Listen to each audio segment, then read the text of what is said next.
Introducción al Antiguo Testamento. 5. El estudio de la Biblia comienza con la revisión del índice. Para muchas personas, el Antiguo Testamento puede haber parecido hasta ahora un muro insuperable. Voy a compartir con ustedes uno de los secretos para superar ese muro.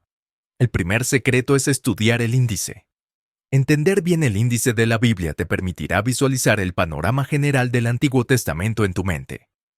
¿Es esto cierto o no? Vamos a verlo.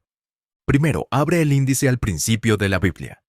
Vamos a revisar la estructura general del Antiguo Testamento. Está dividido en 4 partes principales: los 5 libros de Moisés, los libros históricos, los libros poéticos y sapienciales y los libros proféticos. ¿Cómo se hizo esta división? La respuesta es género literario. El índice actual de la Biblia se basa en clasificar los libros según sus géneros literarios similares. Vamos a examinar cada parte.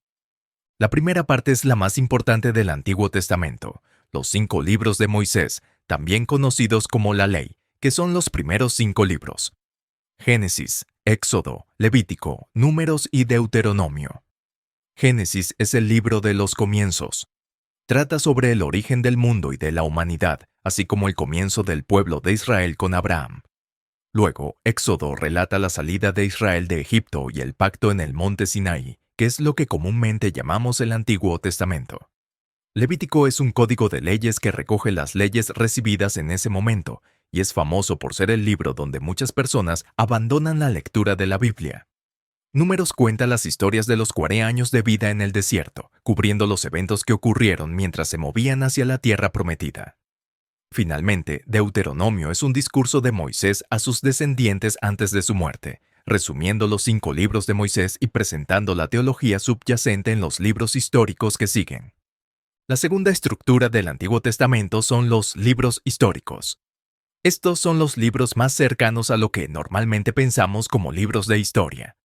Pero no se trata de una historia simple, sino de una especie de teología histórica que aborda los problemas de la verdad contenidos en los hechos.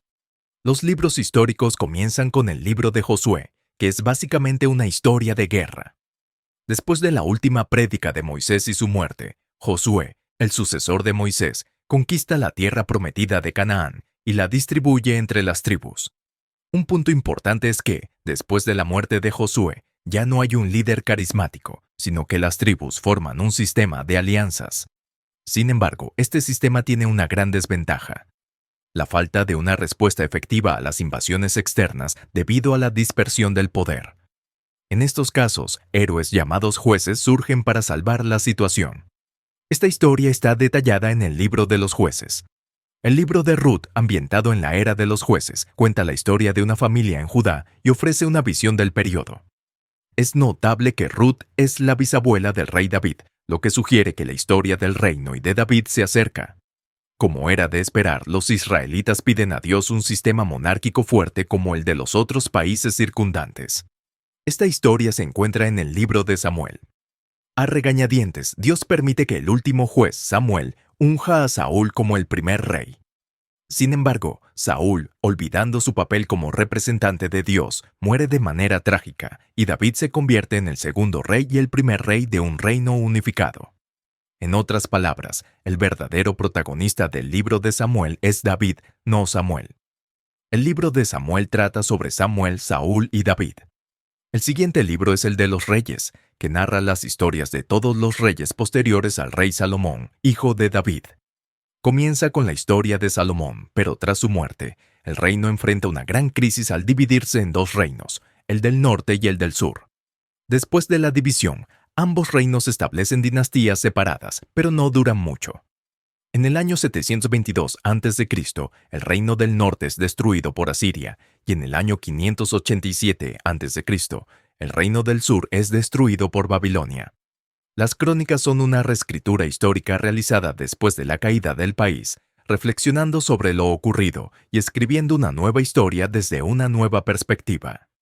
El libro de Esdras sigue a las crónicas. El rey persa Ciro, que sucedió a Babilonia como potencia dominante, libera a los judíos que vivían en el exilio y permite que algunos regresen a Jerusalén.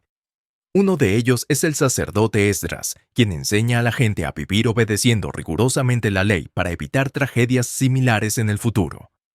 El libro de Nehemías sigue a Esdras. Nehemías, un judío favorecido por el rey persa, regresa a su país en calidad de gobernador y se encarga de reconstruir las murallas aún en ruinas. Luego siguen los libros de Tobías, Judith y Esther. Aunque están incluidos en los libros históricos, no son libros de historia, sino novelas religiosas diseñadas para ofrecer lecciones de fe en el contexto del exilio. El último libro de los libros históricos es el de los Macabeos, que narra la lucha de los judíos por la independencia bajo el dominio griego en la reconstruida ciudad de Jerusalén. La tercera parte del Antiguo Testamento son los libros poéticos y sapienciales. A diferencia de los libros históricos que aplican la ley en el flujo general de la historia, los libros poéticos y sapienciales se centran en cómo aplicar la ley a la vida personal. Los libros poéticos incluyen el Salmo, y los libros sapienciales son los otros 6 libros: Job, Proverbios, Eclesiastés, Cantar de los Cantares, Sabiduría y Eclesiástico. Finalmente, la cuarta estructura del Antiguo Testamento son los libros proféticos. Estos se dividen en profetas mayores y profetas menores. Los profetas mayores son Isaías, Jeremías, Ezequiel y Daniel. Los profetas menores son los otros libros restantes. La distinción entre profetas mayores y menores no tiene que ver con la importancia o la fama, sino simplemente con el tamaño de los textos. No subestimen los profetas menores. El punto más importante de los profetas es el tiempo registrado. La mayoría de los profetas se concentran en el periodo antes y después de la caída del reino. Es decir, los profetas trabajaron porque parecía que el país estaba a punto de caer.